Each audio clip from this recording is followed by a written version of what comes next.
Kara, we were glued to your Twitter account and to ReCode over the weekend. You were the first to break this story. A number of scoops along the way. Just take us through what happened this weekend and how surprise candidate Khosrowshahi beat out Jeff Immelt and Meg Whitman.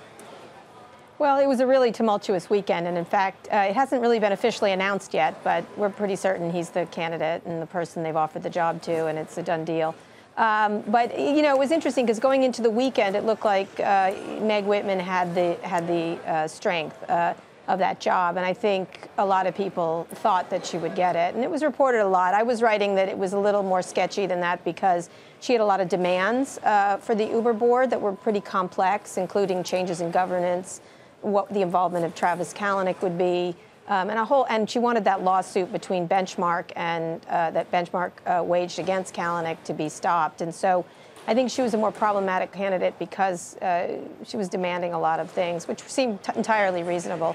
At the same time, Jeff Immelt, I think, who was the front runner once Meg entered the picture, became not the front runner. He pulled out of the race on Sunday morning as the votes weren't quite there for him. But really what it became was Meg Whitman was Benchmark's candidate, Jeff Immelt was Travis Kalanick's candidate, and Dara was one that they could all agree on.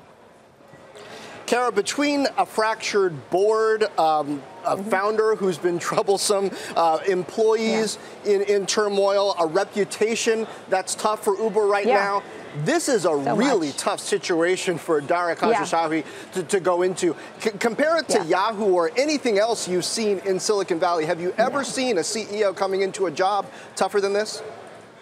No, he's got a lot of problems. There's also no management, as you know. A lot of people have left. There's a lot of open jobs, so he's got to do a recruiting job. There's a regulatory issue. There's a big lawsuit with Alphabet that is very frightening to a lot of people inside of Uber. There's, cultural problems, a toxic work culture that was reported on in the Holder report. There's Travis, who's also very talented, and you've got to manage him properly. There's a board should be seeking therapy among and between each other. So it's a welcome, Dara. Thanks for coming. Well, thanks for playing. We'll see how he does. He's got a great reputation, though. And it's interesting because he's run Expedia really well. I think he's got a great reputation on Wall Street. So there's also a potential IPO that he might have to manage. So a lot of things for him. And he's certainly up to the challenge. He's got a technical background, very interesting personal background, an immigrant from Iran. He's related to a lot of different entrepreneurs in Silicon Valley, which is interesting.